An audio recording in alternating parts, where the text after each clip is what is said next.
Mariano Russo, ¿cómo estás? Bien, todo bien. ¿De dónde vienes? Vengo de trabajar. Trabajar. Sí. A ver, hablando de trabajo, vamos a empezar con eso. Sí. Nosotros nos conocimos en una charla en BML. No, nos conocimos en una reunión que hizo un amigo nuestro en común. ¡Ah, claro! Que fue una reunión espectacular porque era un multiverso. Sí. Porque había gente de todo tipo, de toda clase, y se generó una química espectacular, porque ninguno nos conocíamos con los otros, y sin embargo estuvimos como 4 horas hablando de todo. El hombre sin apellido, ¿no? Dices. El hombre sin apellido, sí. No sé si lo vamos a mencionar. Sí, claro que sí. Omar Fabián tiene que Omar venir. Fabián. Tiene que venir un gran Un día tiene que venir, ¿no? Sí, un gran creativo. Pero yo recuerdo que, no sé si fue primero eso o lo de BML, esta plática que hubo como de IA. Tienes razón, hubo una plática en ese entonces era Gunderman Thompson, Ok. en el tercer piso, después terminó siendo BML, pero tenés razón, de ahí salió, tenés razón. Una plática que dimos de ¿Inteligencia artificial? inteligencia artificial. ¿Recuerdas de qué hablaste ese día? Yo recuerdo perfectamente, porque mi slide era un slide, eran 2 slides, que decía, el primer slide decía, yo no quiero trabajar más. Y claro, todo el mundo se tensó porque, ¿cómo que no quiere trabajar más ¿qué dice este tarado, no? Y era que trabajen las máquinas. Y era un poco era interpelar a la audiencia en el sentido de empezar a usar las máquinas para hacer la talacha. Sí. Es decir, lo que yo planteaba era un futuro distópico, que era que nos pagasen por pensar. O utópico. O utópico. Mira, te voy a dar la razón etimológicamente. A mí me encantan me parece que es como arqueología la etimología, Sí. porque probablemente lo sepas que la etimología del trabajo es una tortura que se llama triplare. Ala. Eran 3 palos en la Edad Media que se usaban para torturar y de ahí viene la palabra trabajo.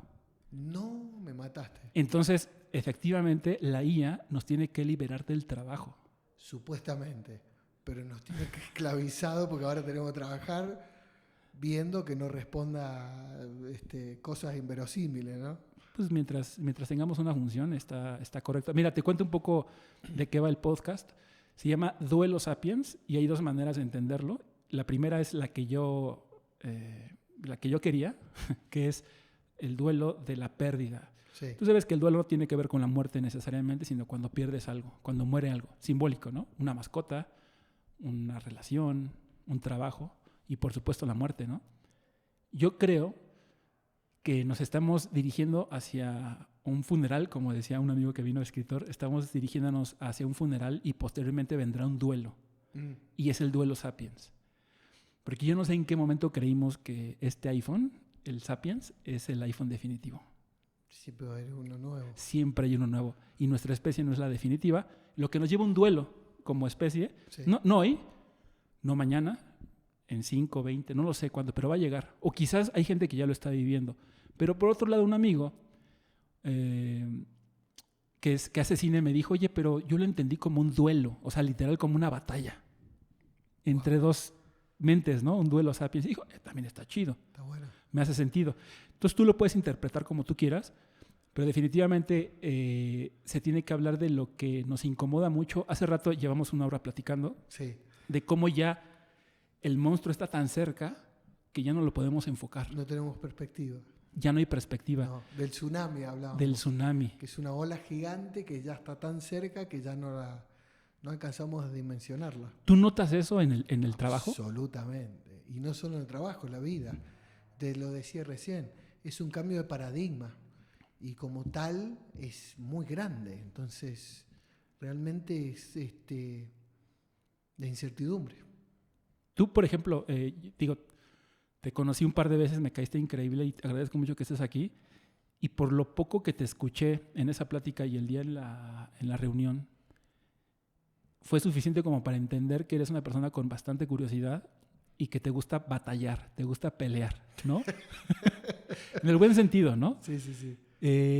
Me gustaría que para la gente que nos esté escuchando y sobre todo para mí, porque no conozco, o sea, vi tu LinkedIn y ya sabes, todos ponemos en LinkedIn algo, Toda la cosa, sí. un poquito acerca de ti, ¿cómo es que no te has muerto por dentro como casi todos?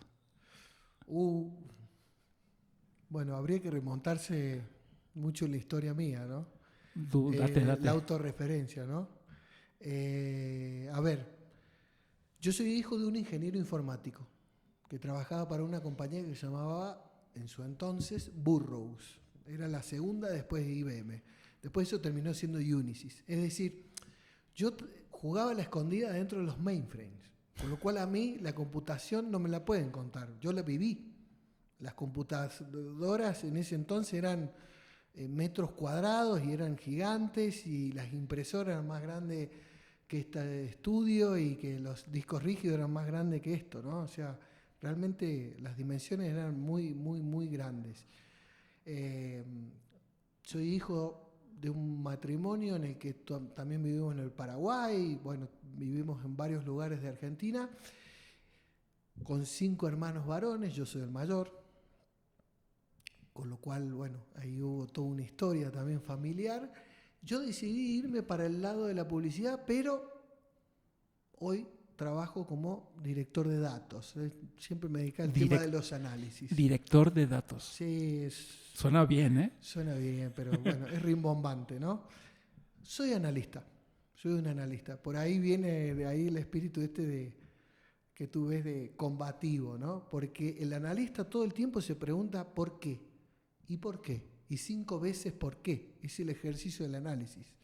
Entonces, en esa indagación del por qué permanente es donde uno batalla consigo mismo de tratar de entender lo que tú decías, la etimología de las cosas, de dónde viene el por qué, ¿no?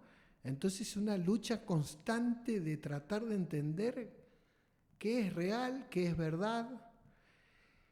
Incluso lo hablábamos hace un ratito, ¿no? Que con el tema de la AI tenemos muchos escenarios verosímiles que no necesariamente son reales.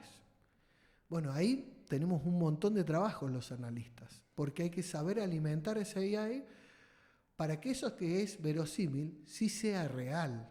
Y hay que hacer una curación realmente muy grande de los datos para que ese insight que siempre es ¿no? la cuestión sagrada que siempre se busca en cualquier análisis, realmente sea algo que sea real. Porque sobre eso vamos a tomar una decisión. Pero fíjate que tengo un amigo que se dedica a algo similar al análisis, pero él hace estadísticas a modo, ¿no? Es decir, tiene una jefa, sí, y la jefa tiene que hacer un reporte. Entonces, tú has visto, obviamente has visto estas gráficas de pastel o de barras, en donde depende qué tanto te acerques. No usemos más gráficas de pastel, por favor. Distorsionan la realidad, por favor. Pero es la idea, es que justamente eso es a lo que voy. Que la estadística depende cómo la encuadres y qué gráfica ocupes y qué tanto zoom le hagas a la... No es lo mismo, eso es un clásico. Tú tienes una gráfica de barras. No es lo mismo 10% y 100% a que te hagas zoom y ves un 10% y 20%. Entre más te acercas, la diferencia visualmente parece mucha. En resumen... El relato, a tú te refieres al relato. En resumen, toda estadística y todo dato está condicionado por un relato. Un relato, el storytelling. El storytelling. Sí. El hecho de que nosotros tengamos, yo como freelance, una factura que cobrar y tú un sueldo que cobrar, nos condiciona qué relato tenemos que contar. Absolutamente, sí. Pero ese relato de vuelta, incluso llamo a todos los analistas a que tengamos esa responsabilidad, en el sentido de que tengamos un anclaje sobre la realidad, porque lo que tenemos que contar va a servir para tomar decisiones, con lo cual tiene que ser algo justamente anclado en algo que sea fáctico. Pero en 2026 mi pregunta es, ¿cuál es esa ancla? O sea, ¿qué fuente de información, qué institución, qué persona es la ancla si todo se está desmoronando? Si todo se está desmoronando. Bueno, ahí viene la interpretación del analista y ahí entra la subjetividad. Digo, hay que llamar a la ética, que es lo que está en debate hoy en día, ¿no? Con todo lo que es el uso de la AI y cómo se está utilizando. Digo, hay una batalla campal entre Anthropic, que son ahora los que están en boga en temas de AI, con todo el sistema de armamentos. Bueno, hay que poner ética. Y esas son las normas que incluso trato de trabajar con los equipos y con las personas en tener esa cuestión de la ética con los datos para que eso realmente sea algo no verosímil, real y que sirva para tomar decisiones. Entonces, pero eso es muy interesante porque, digo, no lo dijimos, pero ambos nos dedicamos a la publicidad, ¿no? O sea, sí. vivimos de la publicidad. Pero me viene a la mente esta gran frase que siempre repito, que el arte usa la mentira para decir la verdad y el marketing usa la verdad para mentir. ¿Cómo es que dentro de la industria del marketing te puedes anclar a la verdad? Igual el marketing está cambiando. Yo creo que vamos a una cuestión más de definición del marketing. Creo que hay que cambiar la definición del marketing. Porque realmente hoy la cantidad de datos y en cómo se ejecuta el marketing ya no es lo mismo que era hace 10 años ni menos hace 40 años. ¿No te parece, perdón que te interrumpa, la gran definición de Diego Rusarín que dice que marketing es prometer de más y entregar de menos? No, absolutamente, porque tiene que ver con un sistema econométrico en el cual tenés que buscar la rentabilidad, con lo cual sí realmente tenés que anclarte sobre una situación de realidad. Es decir, voy a algo más concreto. Si tú no tienes un buen producto y un buen sistema de distribución en el cual inviertas con un buen sistema de atribución, estás muerto. Se cae el producto. No hay relato sobre eso. Es como Apple, que no tiene publicidad casi, pero es un buen producto y se sostiene. Exactamente. Entonces, de vuelta, hay que redefinir qué es marketing. Entiendo esa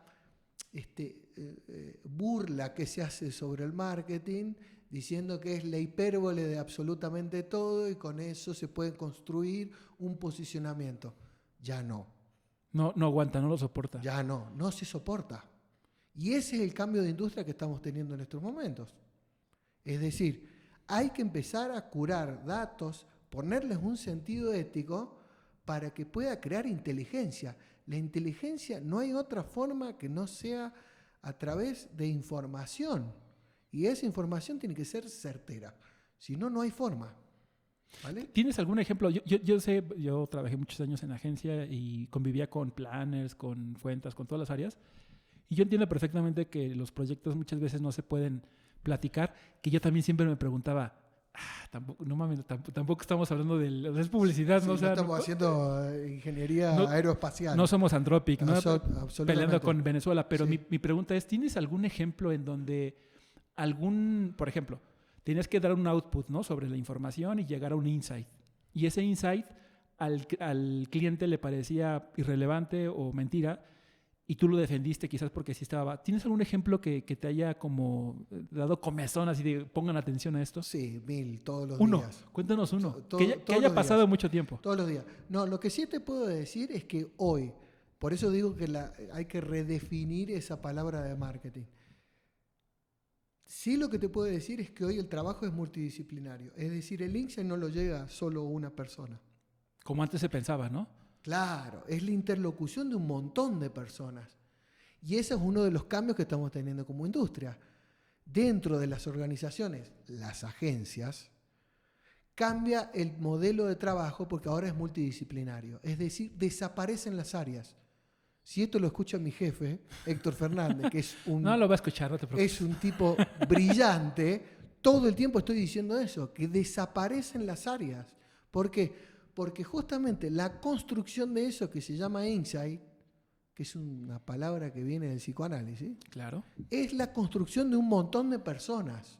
Del de social media, del planner, del cuentas. De hecho, no existe el insight si no apela a la mayoría, ¿no? Porque si no se vuelve un insight de nicho y eso no existe. No existe, porque termina siendo un sesgo. Sí, exacto. Bueno, entonces, cuando implica un montón de personas, ahí está el debate, ahí está la discusión, e incluso tenés que incluirlo al cliente, que ya deja de ser un cliente, pasa a ser un partner, porque los clientes requieren que las agencias sean partner, que sean parte del negocio.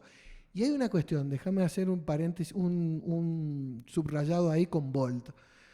Las agencias hoy son partner de los clientes y los clientes tienen que empezar a dejar de ver a las agencias solo como proveedores.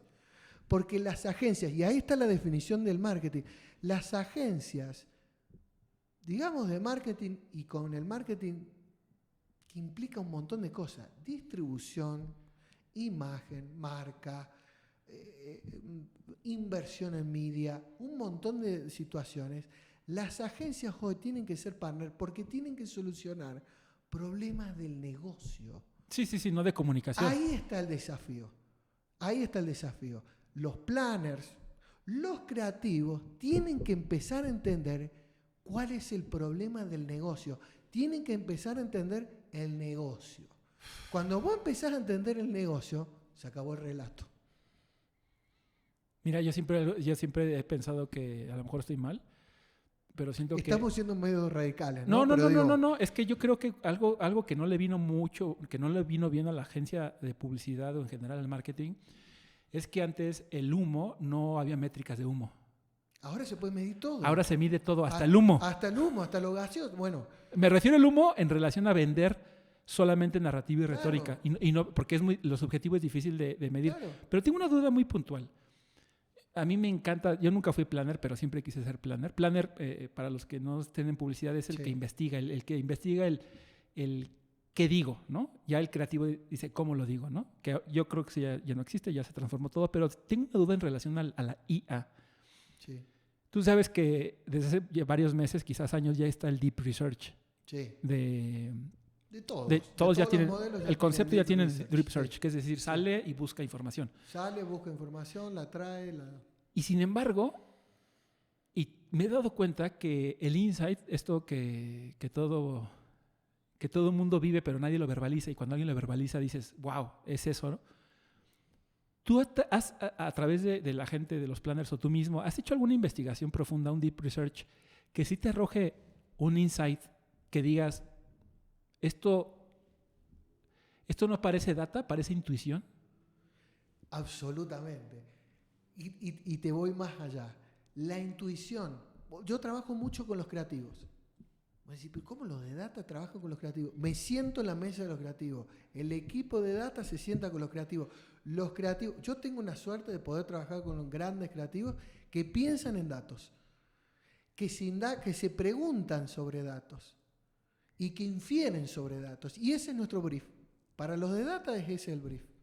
Que intuyen algo, lo traen a la mesa y nosotros salimos a comprobarlo. Con la IA.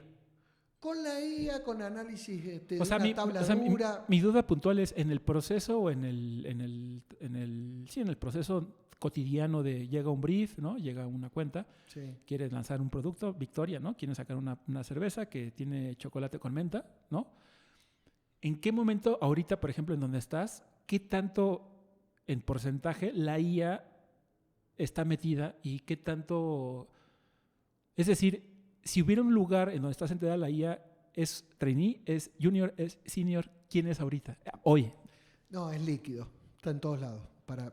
Por lo menos para nosotros está en todos lados. O sea, ¿se puede meter en cosas del SEO o en cosas del trainee? Todo. Está en todo. ¿Por qué? Porque, por lo menos como lo usamos nosotros, es el rastreo de datos, sí lo hacemos con IA. El procesamiento de datos, sí lo hacemos con IA. Ahora, la conclusión final es nuestra. Y han intentado hacer esa conclusión. Sí. Y no está a la altura de un IA. humano. Tú dices, la conclusión a través de IA, Ajá. sí. ¿Y no se compara a la de un humano? No. Todavía. No. Y no creo que lo logre. ¿Crees? Sí. ¿Sabes por qué? ¿Por qué? Cultura. La cultura es innato de los humanos. ¿Sabes? Te doy la razón. ¿Sabes en qué momento eso cambie? La IA actualmente solamente está basada en textos y en internet. Necesita el mundo tridimensional. Exacto. Cuando el cuerpo, los cyborgs, que ya está pasando, que registren, escaneen el mundo y tengan sensores que no solamente sean visuales, sino auditivos, olfativos. Es decir, el mundo no son los libros, el mundo no es internet, el mundo es tridimensional. Y ahí está en pañales, ¿no? O sea, porque la cultura es mucho más compleja que sí. Solo percepción de un sensor electrónico. Sí, la cultura es compleja. Es la experiencia. Es la experiencia humana. Es la vivencia. Es el haberse caído y haberse levantado N cantidad de veces. Es el haberse mudado de un país a otro y todos los días aprender algo nuevo. te imaginas cuando una IA de Anthropic se mude a OpenAI? La IA nunca va a entender los tianguis. Y si querés le podés poner el título al podcast de eso. Una IA nunca va a entender lo que pasa dentro de un tianguis, que es una cantidad de estímulos espectacular. Yo creo que sí. Hoy no, pero sí lo va. Lo puede medir, pero interpretarlo del todo, desde una experiencia ¿Humana? humana. Claro. Sí. Eso Es la cultura. Mira, es lo que yo decía, por ejemplo, una foto, ¿no?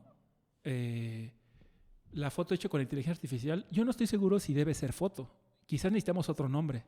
Quizás necesitamos otro Entonces, quizás lo que la IA o el cyborg o la siguiente especie va a tener algo que se llama experiencia, sí, pero no se debe llamar experiencia. Tendrá su propia nomenclatura, su propia etimología, pero no va a ser lo nuestro. Lo nuestro es lo nuestro, ¿no? Sí, porque el cambio en realidad, y nos vamos al carajo con esto, el cambio es epistemológico, realmente. Igual, esa IA que tú estás mencionando, que puede medir y en base a patrones que nosotros definimos desde la filosofía de Confucio y la antigua Grecia, son nuestros. Sí. De acá que la IA cree en unos nuevos, no sé si lo va a lograr. Probablemente, pero es como yo siempre lo planteo, es como tienes un hijo, ¿no? Y el hijo empieza a crecer y de repente es más alto que tú, de repente es más inteligente que tú y de repente gana más que tú. Lo más lógico y natural es que como papá, yo no soy papá, tú eres papá, lo más sano es que tú digas, bien, lo logré, me superaste. Porque si el ser humano está creando la síntesis de su aparato cognitivo, sí, ahora ya tiene cuerpo, ¿por qué ese afán de decir, ¿por qué eres mejor que yo? Si para eso estamos, para que el tiempo conforme algo mejor que nosotros. Es decir, no somos el último iPhone. Sí, es darwiniano lo que decís. ¿Tú defenderías la propia evolución? Es una pregunta media estúpida o no. Sí. ¿Tú cuánto tiempo crees? Nos podemos ir a 20, 100, 200, 1000 años. ¿Cuánto tiempo crees que el Homo sapiens va a evolucionar no orgánicamente, sino artificialmente? No, creo que sí, vamos a una síntesis entre ambas cosas. Eso sí, nos estamos poniendo futuristas y... ¿Pero qué tanto? Y casi de ciencia ficción. Yo creo que sí, que hay una... Yo no lo veo una conjunción. Singularidad, sí. Yo no lo veo de ciencia ficción, yo lo veo hoy. Sí, es muy cercano. Sí, o sea, tú le quitas... Fácil, a mí me quitas el celular y yo no soy viable en esta sociedad. Sí. No tengo dónde cobrar, no tengo dónde depositar, no tengo mi INE porque la tengo en PDF. Es decir, hoy el celular es un cerebro extraíble o externo. Es más importante que uno de tus riñones, ¿sí? Prácticamente. Muchas veces, yo hace 10 años se lo preguntaba a mis amigos. Si yo te sacase un riñón, tenemos 2, pero si te sacase un celular, ¿cuál sería más importante? Es una pregunta retórica y provocativa, claramente, ¿no? Es que aparte es fáctica, es decir, hoy vale más tu smartphone que un riñón porque tienes 2. Para ser viable. O sea, claro, te puedes ir económicamente activo. Te puedes ir a la montaña, puedes sembrar arroz y maíz y puedes sobrevivir, claro. Siempre bromeo yo en mi trabajo que el futuro es ser artesano en Malinalco. Siempre está la salida. Mi futuro es vender tacos de pastor. Esa es mi meta. Esa es tu meta. Yo apelo a que el mexicano jamás va a permitir que un trompo de pastor sea cortado por una sierra eléctrica como pasa en Turquía. Y cuando un mexicano veamos eso, vamos a hacer una marcha y vamos a decir al trompo de pastor se le respeta. No robot, no IA, la comida, la cultura. La cultura es sagrada. Lo va a impedir, pero la cultura cambia porque es líquida. Claro. Ese es un gran concepto. Oye, cambiando un poquito de tema, pero en la misma sintonía. Y no quiero, la publicidad, mira, toda la gente odia la publicidad, ¿no? Y la ama, a veces cuando te gusta la creatividad, todos consumimos. Y parte de ser maduro, o parte de crecer, ¿no? Y de la experiencia humana de caerte y levantarte, sí, es darte cuenta, yo platicaba con un amigo que no hay bien, no hay mal, ¿no? Las películas necesitan un villano. Mi factura necesita un CEO, ¿no? Es imposible vivir en un mundo, en un lugar donde todos son buenos, en donde todo es justo. La vida no es justa. El estado natural del ser humano es la guerra. Eso lo escuchaba hace rato y me parece interesante, ¿no? ¿Tú cómo lidias con eso? Porque eres un tipo bastante inteligente, curioso, pero igual que yo, nos sostenemos en el sistema. No pienso en absolutos. Yo creo que no. Muchas veces nos encerramos y esa cuestión de mirarse el ombligo es cerrarse en un absoluto. Te mencionaba la experiencia. Soy una persona que me mudé de país. Todo lo que yo creía como verdad, este país me lo puso en jaque. Y eso que hablamos el mismo idioma, y que tenemos la misma religión y estamos en el mismo continente. Pero es que entre Argentina y México, aunque hablamos español, culturalmente hay un mundo de diferencia. Un mundo de diferencia, justamente. Entonces, justamente, a eso voy. No creo en los absolutos. Me pienso todo el tiempo en eso. Por eso vuelvo a lo que hablábamos al inicio. El por qué y 5 veces por qué. Eso es pensarse, indagarse todo el tiempo en que no hay absolutos. Ahora, pero ¿cómo llegamos a ese insight y a esa realidad? Bueno, hay que discutirla todo el tiempo. Y ese es el desafío que tenemos, el pensamiento crítico. Que justamente platicábamos hace rato, que las nuevas generaciones, sobre todo los centennials, ¿no?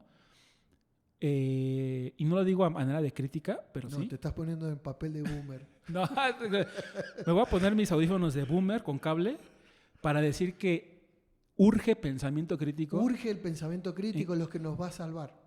El pensamiento crítico, la inferencia, la creatividad.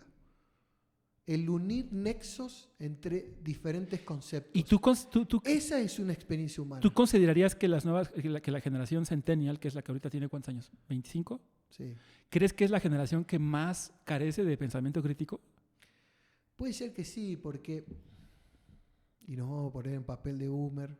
Seamos boomers. Y pobres las nuevas generaciones. No, pero creo que sí, que están presas de algoritmos. Incluso nuestra generación está presa Totalmente. de algoritmos. La arena política está presa de algoritmos. La división que se está generando en el mundo es prueba de justamente la incitación de las emociones a través de algoritmos. Creo que estamos presos en eso. En reafirmar el sesgo cognitivo. Esto es lo que yo creo y lo creo mejor aún porque tal o cual persona me lo reafirma. Vamos a jugar a los sesgos. Tú dime una verdad que desde tu punto de vista es casi absoluta. Casi. Dime una para debatirla. No lo sé. No, debes tener una. Ahora estoy en discusión. En relación a la sociedad. No, por ejemplo, una verdad que yo sí creo y que nos vamos a poner en algún punto mucha gente en contra, ¿no? Creo que estamos en un momento de transición, creo que eso es una verdad absoluta, que creo que estamos en un momento de transición como humanidad. Bueno, esa sí es una verdad Estamos absoluta. yendo hacia una cuestión de una realidad sintética. Creo que eso es también un absoluto. Sí. Que estamos en esa transición. Me mataste. Eso sí es un facto. Es una cuestión fáctica, sí. Y no sabemos a dónde vamos. Creo que otra cuestión de verdad absoluta es la tremenda incertidumbre que hay. Los otros días me invitaron al IAB a conversar y en un momento dado dije que todo, en este momento, todo es posible y su opuesto también. Entonces, realmente los absolutos siempre estuvieron en discusión y más aún hoy. La autoridad o la figura de autoridad no existe ya. Está muy discutida. ¿Hacia qué vamos? No sabemos. Sí sabemos que estamos yendo hacia una realidad sintética y a que nuestros cuerpos va a ser intervenido por aparatos. Ya están. En cierta manera, todavía no, aunque tengo un smartwatch. Si viéramos aquí un mapa de Wi-Fi y de Bluetooth, cuando vas al gimnasio, hace rato fui al gimnasio y de repente mis audífonos como que se pierden. Sí, sí. Y digo, si aquí yo pudiera visualizar las ondas del Wi-Fi y del Bluetooth, sería una puta batalla. Sí. O sea, como es invisible a nuestros ojos, pero ya... Es el espectro radioeléctrico. No nos podemos escapar de esta, dirías tú, distopía. O realidad. Es realidad. Porque ya es una realidad. Y particularmente tú en tu trabajo, porque contemplando esto que ahorita te decía de que hice unos como pendones y los viste ahorita de 5 tecnologías que nos están transformando, que ya existen, mucha gente no está consciente. Una de ellas son los factores Yamanaka, ¿no? Y el tema de la longevidad, ¿no? Ahora Sinclair, este doctor de Harvard, que ya puso en estudio clínico el tema de los efectos de la reprogramación celular a través de los ojos y luego o sea, en pocas palabras, poder vivir más años o poder tener 80 años y vernos de 40 años.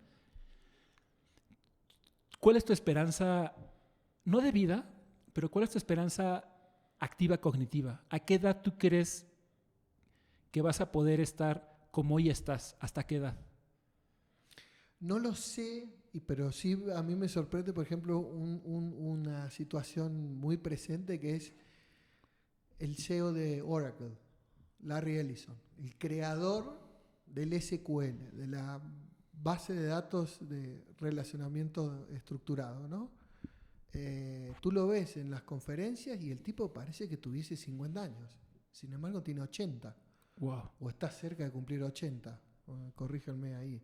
Pero tú lo ves y parece, digo, ¿qué está haciendo este hombre, no? Los Rolling Stones, o sea, lo ves a Mick Jagger, o sea, parece un tipo tiene mejor condición física que tú y yo juntos, ¿no? Creo que eso también se está traspasando una frontera. Pero tú te ves, o sea, biológica, y a eso voy con esta que tú la llamas distopía, pero ya es realidad, de una especie humana sintética. Sintética me refiero ha rediseñado su propia biología, ¿no? A eso me refiero a lo sintético. Todo lo que nosotros consumimos de nuestros alimentos en algún punto está intervenido, hasta lo orgánico. Si tú te fijas cómo es una zanahoria, el maíz en Egipto, lo que es hoy, ya está intervenido. Después de tanta cantidad de años de agricultura, ya hemos intervenido absolutamente todo. A eso me refiero sintético, no al uso de agroquímicos, no nos metamos en ese terreno. Me refiero a cómo hemos alterado todo lo que está a nuestro alrededor y cómo nuestra dependencia a la tecnología, y no me refiero a tecnología aparatos electrónicos con lucecitas que prenden y apagan, sino como tecnología de el solo hecho de hacer fuego, controlar ese fuego, juntarnos alrededor de ese fuego y contarnos historia. Eso es tecnología. Cómo organizarnos, cómo crear todo un basamento de organización humana que pasa desde una tribu, una familia, la democracia, naciones. Todo eso es tecnología, cómo nuestra vida depende de toda esa tecnología.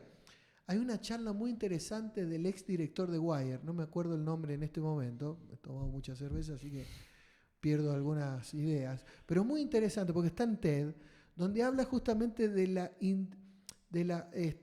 la intervención de la tecnología en nuestras vidas y justamente hace toda esta definición de la tecnología en base a cómo interviene en nuestra vida.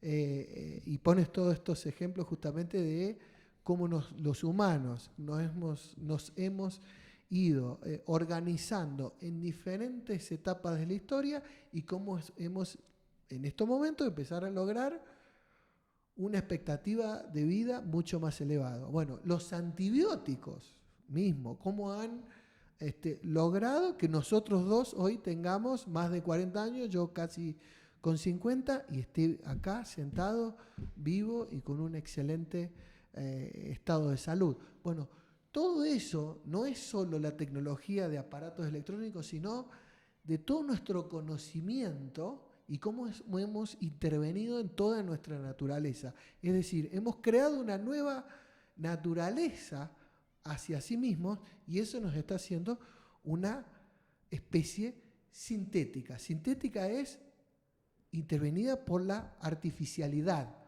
que es propia de nuestra naturaleza. Es decir, etimológicamente nosotros nos estamos rediscutiendo todo el tiempo. Me fui al carajo, pero digo... No. Hablando de etimologías, te voy a decir una cosa. En algún momento tenía un proyecto que se llamaba Arteficial. Arteficial. Sí. Que es es abuelo de este podcast.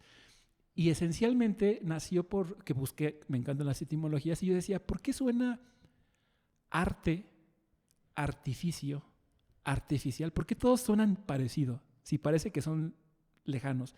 Y resulta que la etimología de arte y artificial es la misma, que es tekné, del griego, que es hacer. Es decir, antes no había una distinción entre arte y artificial. Fue el tiempo el que las fue divorciando y vemos al arte lejano al artificio, pero esencialmente son lo mismo. Solamente la distancia nos permite ver eso. Y eso pasa con la foto, que a mí me encanta la foto, ¿no? ¿En qué momento es artificio y en qué momento es documento? La línea se va a borrar, ya se está borrando. Ya se está borrando. La fotografía y el video ya no son un soporte, ya no documenta. Ahora, se está borrando, pero tú reclamas una nueva definición a las imágenes que parecen fotografías intervenidas por la inteligencia artificial. Con lo cual seguimos discutiendo eso. Quizás las generaciones que vengan ya no tengan esa discusión. Seguramente. Porque esa cultura ya se Seguro. cambia y porque ya está absolutamente ¿Has escuchado hablar de esta intervenida. frase increíble o pensamiento? A mí me encanta la sabiduría, luego olvido de quién es. En relación a que tecnología es todo aquello que nació después de que tú naciste. Sí, ¿no? hay una definición de eso, sí. La inteligencia artificial para alguien que tiene ahorita 3, 4 años va a ser como la luz. Siempre estuvo allí. No va a ser. La gente yo siempre pongo esto de ejemplo. La gente cree que los lápices de carboncillo salen de los árboles. No. No. Hay un proceso bastante tecnológico y complejo para llegar a un grafito recortado en cilindro a través de una madera. Eso es una tecnología, y no es tan nueva, perdón, no es tan vieja como pensamos, ¿no? No sé si tú tengas esta curiosidad acerca de objetos tecnológicos imbatibles, como el tornillo. Como la cerámica. Claro, que están ahí, o sea, el tornillo está en un transbordador que va a la luna, o está en una computadora o en el plomero, y nadie inventa algo mejor. No. La cerámica es La algo cerámica que es viene, no sé. milenaria. Sí. China. Y se sigue utilizando hasta en la industria aeroespacial. Claro. O sea, Porque resiste alta temperatura. lo estoy relacionando muy mal porque también tengo cervezas. O Pero, las porcelanas también. ¿sabes qué le hace falta a las nuevas generaciones? Que no se rompan con el calor. Se rompen muy fácil. Que soporten la frustración. Sí. Digo, metáfora del calor, la frustración. Sí, la frustración. Poder pasar de una temperatura a otra sin que en el medio se rompan. O que se rompan, Sí. pero que se puedan reconstruir. Porque eso hace la experiencia. Voy a cortar Eso aquí. hace el crecimiento. Perdón, voy a cortar aquí para ir al baño. Listo, después de una parada técnica, estamos de regreso. Tengo a ver si nos puedes compartir algo. Director de datos, ¿no? Uh-huh. Te dedicas a los datos y la interpretación de ellos. ¿Cuál ha sido el último dato? Digo, Internet está lleno de datos y todo se comparte. Dicho sea de paso, tú no tienes redes sociales. No. Eso es bastante interesante. Solo LinkedIn, por una cuestión laboral. Claro, ya platicaremos de eso, pero me gustaría que compartieras con nosotros algún dato que consideras que la gente no está consciente, pero que está afectando sus vidas. Bueno, un poco lo hablábamos antes de que nos sentásemos a hablar aquí, ¿no? Yo te expresaba esta idea de que hay una confirmación de sesgo y que producto de los algoritmos. Los algoritmos te modelan y en algún punto hacen una reafirmación de lo que tú piensas. Sí, y para que te mantenga el daily active user, como se mide en todas las plataformas, ¿no es cierto? Entonces te mantengo enganchado justamente porque estoy reafirmando lo que tú ya traes como incorporado. Bueno, ¿puedo profundizar aún más con esos algoritmos? No, yo digo, los algoritmos pueden profundizar aún más esa situación. Bueno, creo que ahí hay un divorcio de qué es realmente lo real, y hay un divorcio nosotros como sociedad en el que cada vez se reafirma más la inteligencia de tribu, de sesgo, de tribu, de grupo más pequeño. Creo que eso es peligroso y eso atenta contra la democracia. Me estoy metiendo en un pedo tremendo, pero es... Me recuerda mucho a Yuval Harari cuando dice que... Bueno, Yuval Harari es muy crítico de eso. Es catastrófico el muchacho también. Sí, pero él en uno de sus libros toca un tema muy interesante que dice que si algo nos separa o nos hace especiales a diferencia de otras especies, es que nosotros podemos conformarnos u organizarnos en torno a un mito, ¿no? Sí. El problema es que ahora ya no es un mito. Son muchos. Digamos que así como se está acabando la globalización, estamos entrando a una época tripolar, ¿no? Quizás estamos terminando una época unimito y estamos entrando a una etapa multimito, en donde las tribus, no hay una tribu dominante. Tú te das cuenta en la música, ¿no? Antes, 80s, 90s, rock, bla, bla, bla. Hoy todo está de moda, ¿no? Hay tribus hiperfragmentadas, todas son válidas. Todo es ecléctico. Todas las modas son válidas. Todo es posible. Sobre todo si tienen mercado. Porque ya hay mercado para todo, porque ya hay segmento para todo, porque... Pero ¿cómo haces una nación? ¿Cómo haces una nación? ¿Cómo haces un mito? Harari dice que las naciones son un invento de la... Es el gran mito. Que es un invento de la imaginación humana, que en la biología no existen. Para mí... Y lo mismo con el dinero. Para mí, el último mito... ¿Te acuerdas que hace rato te decía que no hay una sola... Hablando de los... Ahora hablemos bien de los... Bueno, no bien.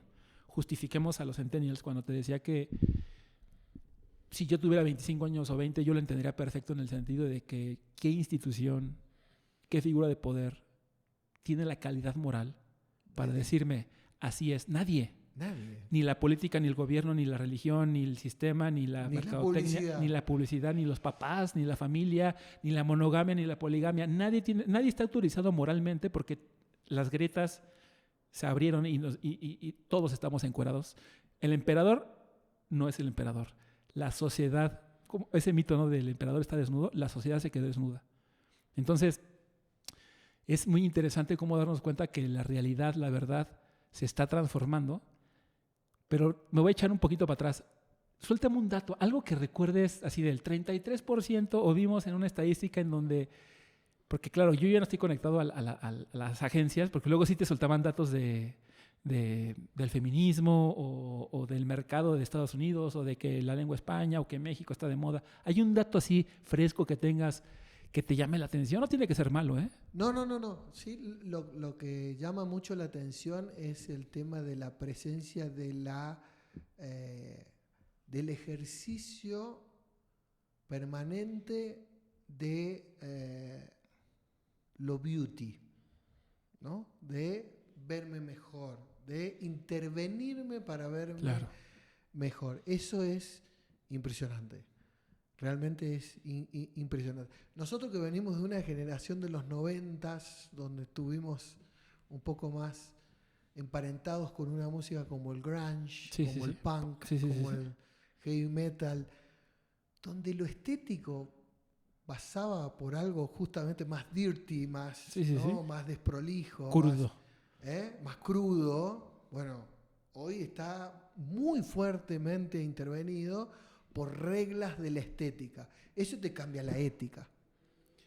Eso es un cambio realmente y que cada vez es más notorio, más interviene cada vez más en los aspectos físicos. Los influencers, ¿no? Como todo lo que tiene que ver con maquillaje, lo que tiene que ver con cirugías. Las cirugías inspiradas en filtros, ¿no? En filtros y en parámetros sintéticos, ¿no? Este fenómeno de Tinder y de aplicaciones de dates donde la gente hace con inteligencia artificial. De un lado para el otro. Claro, pero ya se hacen el perfil a través de inteligencia artificial, inteligencia ¿no? artificial, intervenidos con algún tipo de retoque o tal situación, o incluso con... Y eso evidentemente afecta a las marcas, supongo que pues como anillo al dedo, ¿no? Siempre No, a todo lo que es la percepción social, ¿no es cierto? O sea, los cuerpos. Me comentabas hace rato un tema bien interesante, porque claro, cuando uno está algo bien increíble, no sé qué opinas. Digo, afortunadamente nosotros desde que te conocí dije, él tiene la curiosidad de platicar y debatir y es interesante, más sin ningún propósito, por el simple hecho de disfrutarlo. Pero ayer platicaba con un amigo que es fotógrafo de que es muy cabrón como, yo no lo había entendido, nunca me di cuenta, cómo el podcast genera un espacio que ya no se da. Para mí, yo tengo, no sé, la percepción de que viene a reemplazar lo que era la radio. Sí, pero lo que yo me refiero es hoy, dos personas mirándose a los ojos, sin celular. Con esas dos palabras ya dije todo. Sí. Dos personas mirándose a los ojos sin celular. Sí. Esto es algo que es casi imposible hoy. Pero de vuelta volvemos a una cuestión tribal, que es, estamos tratando de contar una historia. Claro.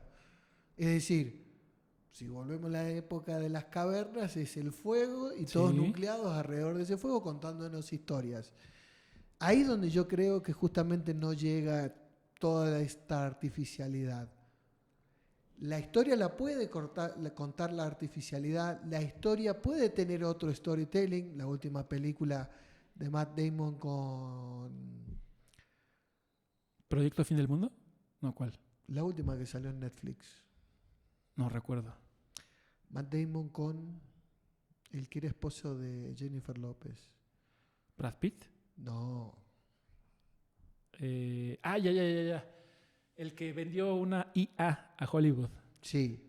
¿Cómo se llama? Se me fue el nombre. Ya todos sabemos quién es, un tipo alto. Un tipo alto, muy hermoso. Sí. Bueno, cuentan, ahí está el video en YouTube con la entrevista con este tipo. Estoy muy mal con los nombres. Que su storytelling justamente tiene que ver con un tema de atención. Hay otro dato absoluto, hay un déficit de atención tremendo. 8 segundos, ¿no? ¿O ya bajó?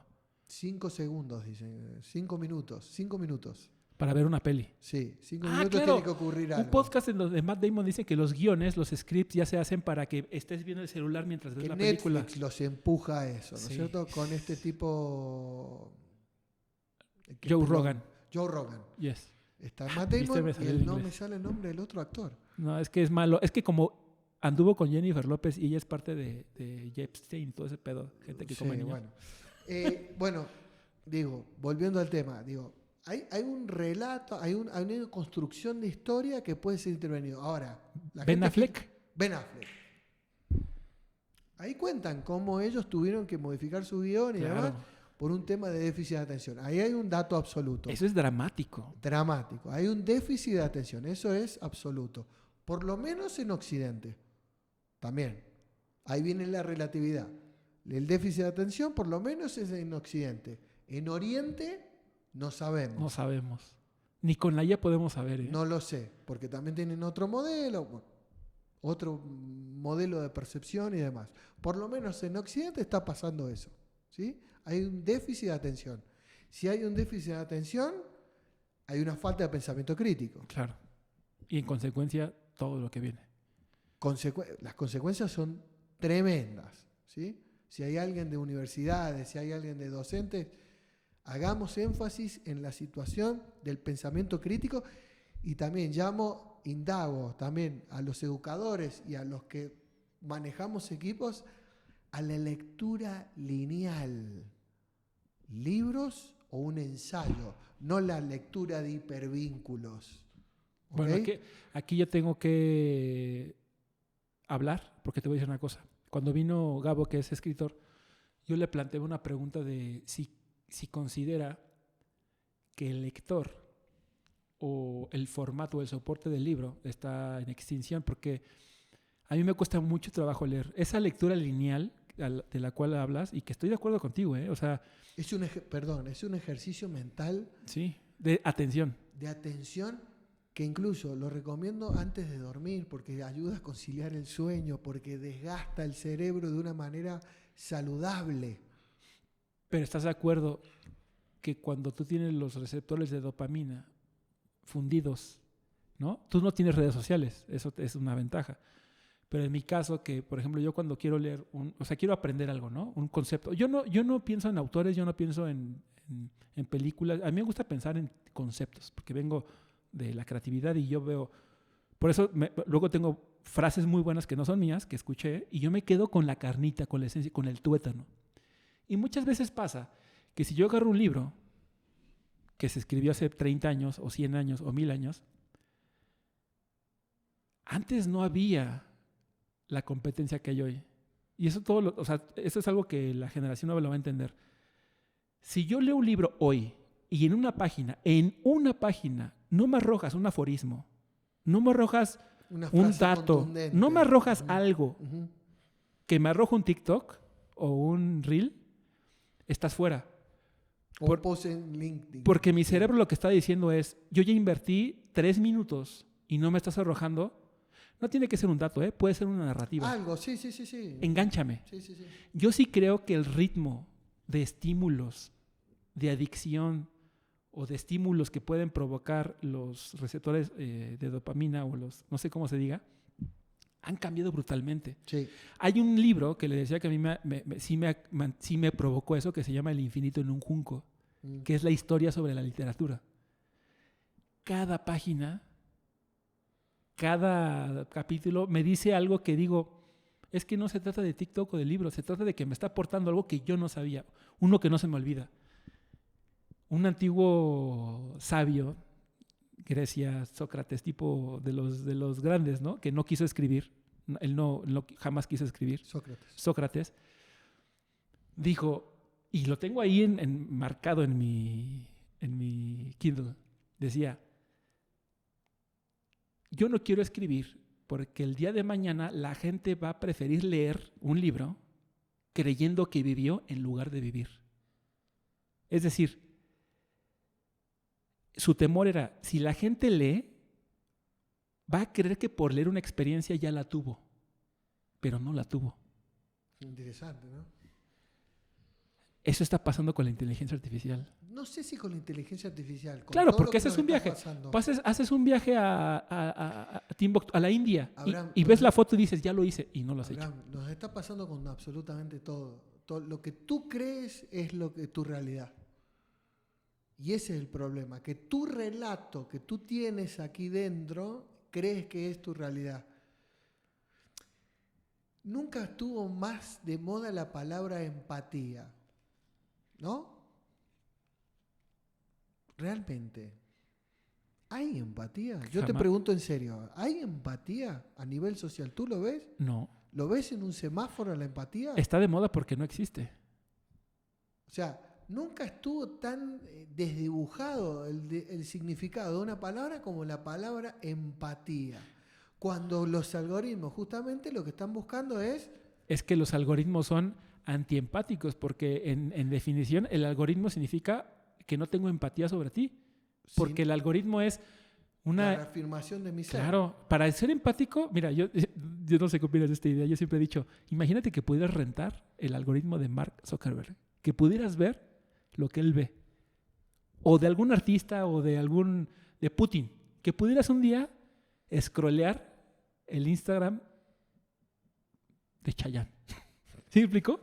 Sí. ¿Te imaginas que pudieras rentar los algoritmos ajenos? Eso sería empatía.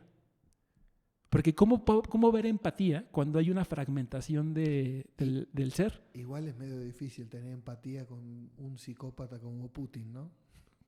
No, lo respeto en su oso. Pero bueno, no, está bien. Digo, en sentido más, yo lo hablo de un sentido mucho más humano, carnal, ¿no es cierto? Realmente, nunca estuvo tan desdibujado el significado de la palabra cuando a nivel social se está rompiendo todo, justamente toda esa comunión. Y quiero traer también a la mesa lo que hablábamos también hace un rato, ¿no? Lo que lo salva a México. Sí. Tú lo mencionabas. La cultura. La cultura alrededor de la comida. De la comida que está en un recipiente, que puede ser una olla, que puede ser un comal, y que de ahí se sirven todos. Y hacías el paralelismo con China. Claro. Me parece muy significativo en esta mesa de lo que estamos hablando, en este ámbito en el que estamos en Ciudad de México, capital de un país con una cultura milenaria, en una coyuntura de un presente donde se está dividiendo socialmente las personas, pero hay una comunión, y traigo a relación lo que hablábamos de un podcast donde la gente se sienta a escuchar una historia, un relato que cuenta una historia, que deja una experiencia, que puede ser empática o no, pero sí que hay una comunión y una unión entre los humanos que nos pueda llegar a relacionar, desde la divergencia o desde la convergencia. Creo que eso es lo que hay que empezar a llamarnos como personas. Tratemos de escucharnos, tratemos de entender al otro, tratemos de no entenderlo al otro, pero no agredirlo. ¿Ok? Creo que ahí es donde está la situación. Y creo que eso es el sentido crítico, porque incluso tiene que ver con una cuestión un poco más natural, ¿no? De preservar la especie. Es que aquí llegamos a la parte que no queremos escuchar. Hay un podcast que me gusta mucho de Sonoro que se llama... es un podcast que habla sobre tecnología y se llama... ¿cómo se llama? Bueno, ahorita me acuerdo, lo apuntaré ahí. Lo escucho diario, pero fíjate la falta de atención. Y esto me lo recomendó un ex jefe que se llama Jerónimo, que tiene esta plataforma de Sonoro. Y habla sobre este tema de lo que estamos hablando, ¿no? Son 3 tipos que trabajaron muchos años en videojuegos. Son más grandes que tú incluso, ¿no? Y que yo, obviamente. Y uno de los conductores, Mundo Futuro se llama. Mundo Futuro. Muy buen podcast porque son 3 personas. Tenía una revista que se llama Sputnik en México de videojuegos. Uh-huh. Uno trabaja en Microsoft, que trabaja con Minecraft. Otro está en San Francisco. Es gente muy interesante y ya grande. Pero uno de los conductores de Mundo Futuro, gracias Jero por la recomendación, en la intro del podcast dice, palabras más, palabras menos, dice, para que sigamos siendo la especie predominante. Yo creo que ahí es donde estamos fallando. Sí, porque se está poniendo en juego Es que ya no vamos a ser la especie predominante. Bueno, porque nos estamos convirtiendo en otro tipo de especie. Claro, pero ¿por qué el padre estaría celoso de un hijo? ¿Por qué el presente tendría vergüenza del futuro? Bueno, porque hay lo que hablábamos recién, ¿no? Hay una redefinición como especie que se está transformando en otra cosa, ¿no? Harari lo habla muy bien en sus libros, de una forma bastante exagerada a mi entender, pero digo, es muy claro en cómo nos estamos transformando en otra cosa, ¿sí? Que todavía no sabemos en qué.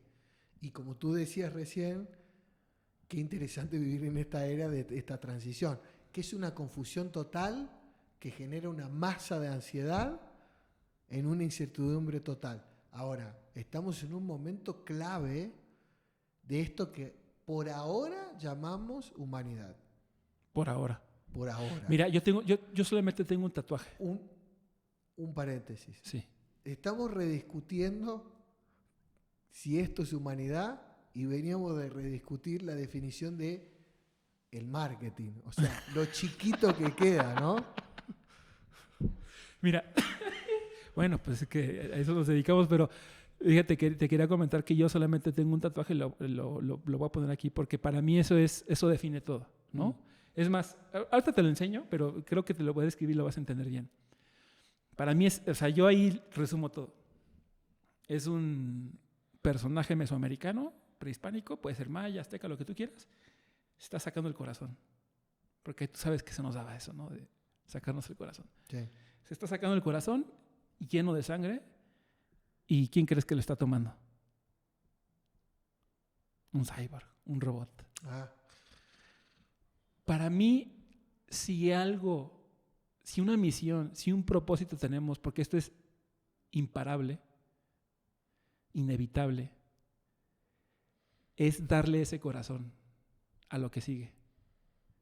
Porque si se pierde de ese corazón, ¿no? Se va a perder de lo que somos, en esencia, los seres humanos. Que no solo somos carne, somos más que carne, ¿no?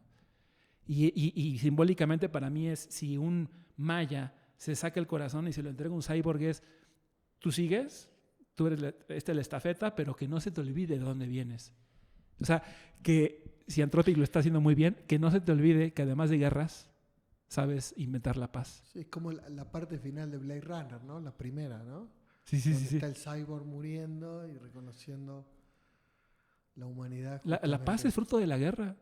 Si quieres la paz, prepárate para la guerra.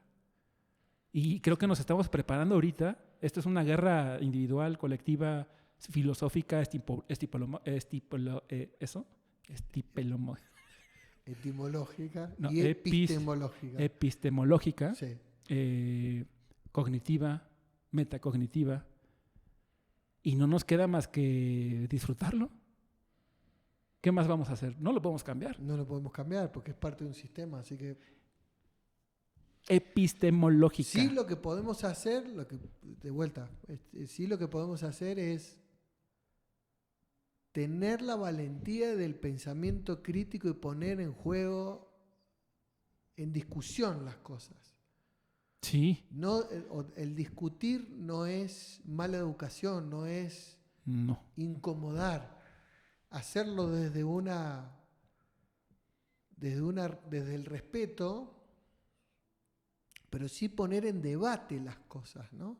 Llamar a la reflexión. Creo que es un momento también muy clave para llamar a la reflexión. La reflexión también llama a la quietud, al escuchar esto que estamos haciendo ahora, que quizás estamos divagando y hablando sin sentido. Pero invitar a esto me parece mucho más sano, ¿no? Que ir y confrontar, que ir y querer aniquilar al otro, ¿no? Quizás suena hasta hippie, bueno, puede ser. Nos ponemos de vuelta en la piel de boomers, ¿no? Que hicimos desastre en este mundo, porque también tenemos que hacer un mea culpa, ¿no? Como boomers, como nos llamarían todos los centennials. Exacto. Destruimos todo y le hemos dejado un mundo absolutamente destruido. Bueno, hay que hacer un mea culpa y con ese mea culpa nosotros tratamos de criticar a un centennial y ahí es donde viene la desfiguración. Para mí al centennial, si esto fuera una película, al centennial le dejamos el brief, le dejamos así el pase. Claro. Le dejamos una miseria de mundo, mete gol. ¿Quieres héroes? Son épocas de héroes.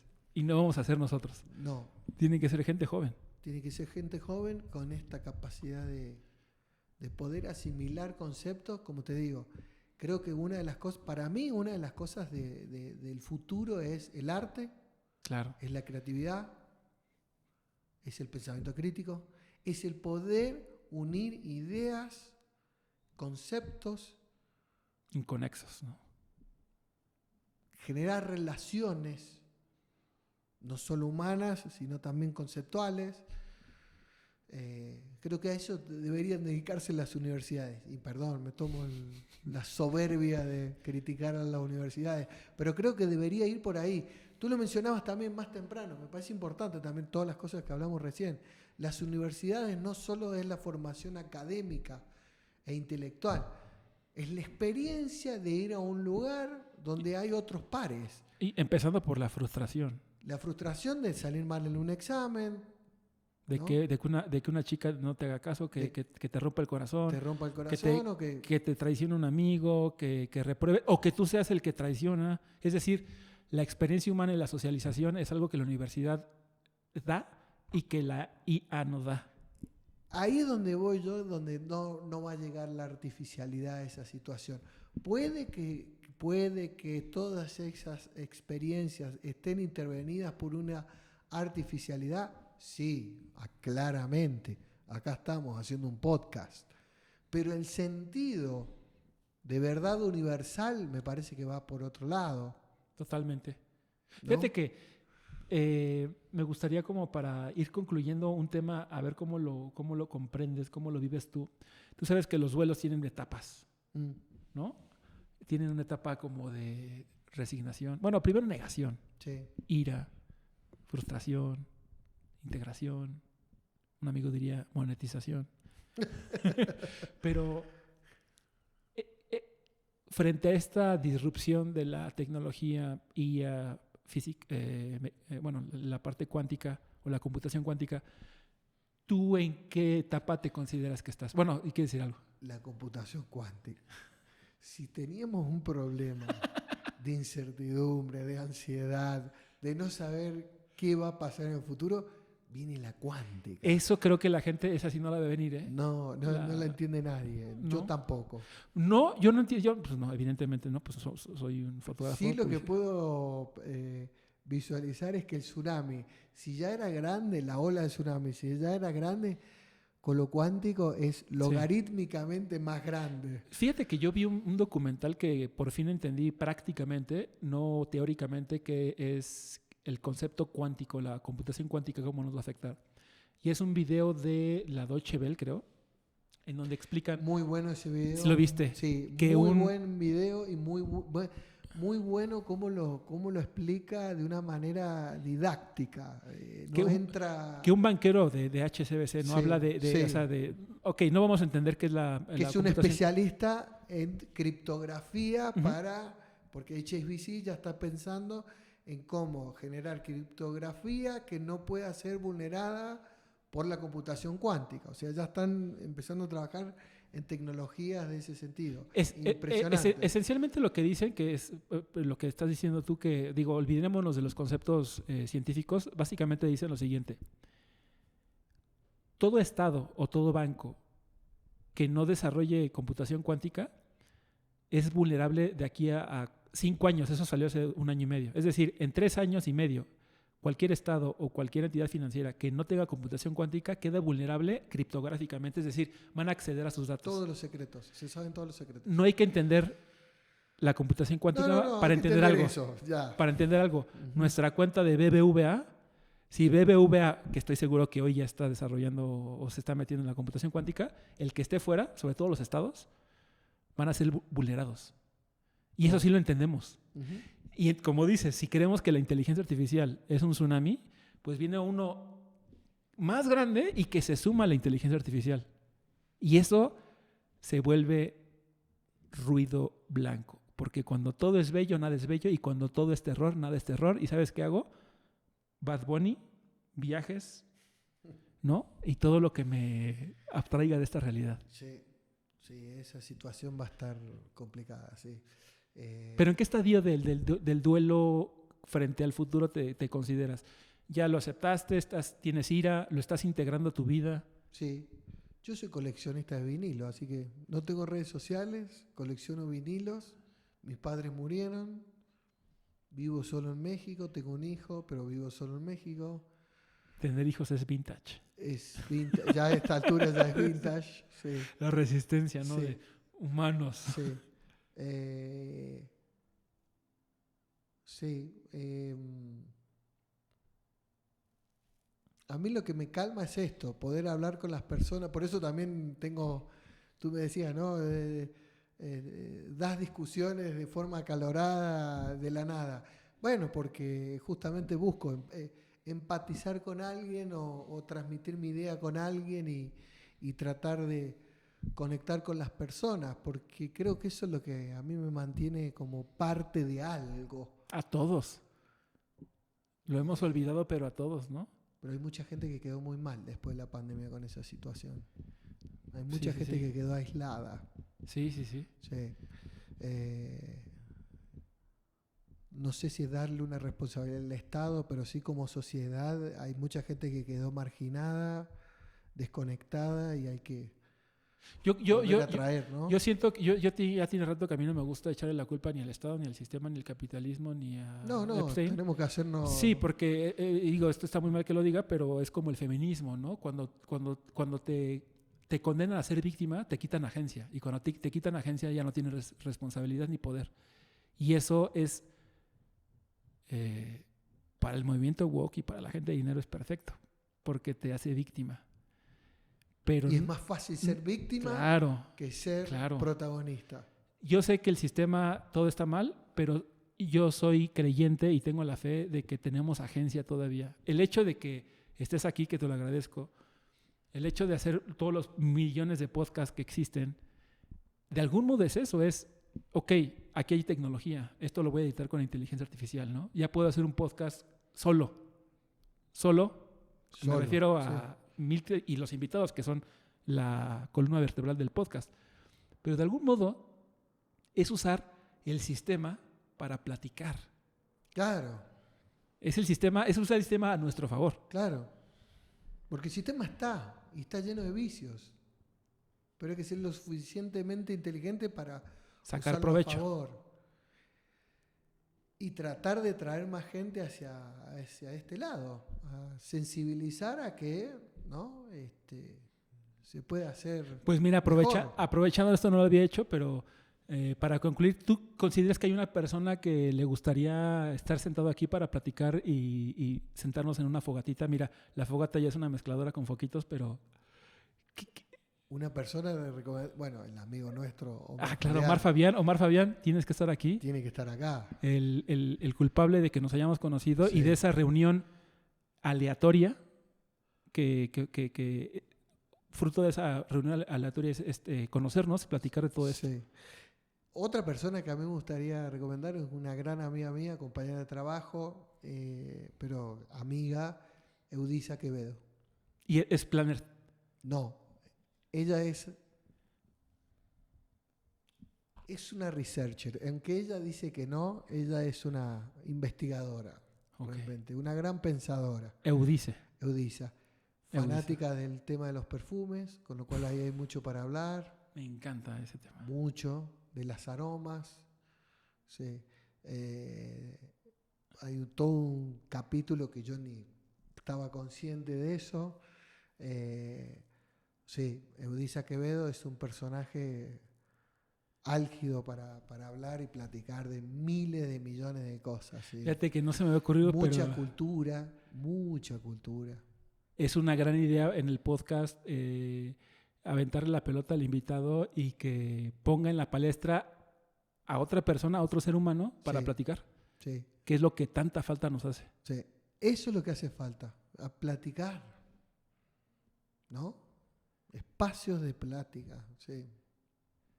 Mariano, muchísimas gracias por haber estado por acá. ¿No? Este podcast parece que duró 3 horas. En realidad llevamos 1 hora y cuarto, pero llevamos platicando como 3. Sí. Pero te agradezco mucho que hayas estado por acá, que nos hayas compartido tus pensamientos, tus miedos, ¿no? Tus lealtades, ¿no? Mis errores. Tus Puede errores. ser que todo lo que haya hablado haya estado errado, pero bueno, gracias. Somos humanos. Gracias. Te agradezco mucho. Gracias. Mira, saludcita sin cerveza, pero ahorita vamos por otra. Gracias.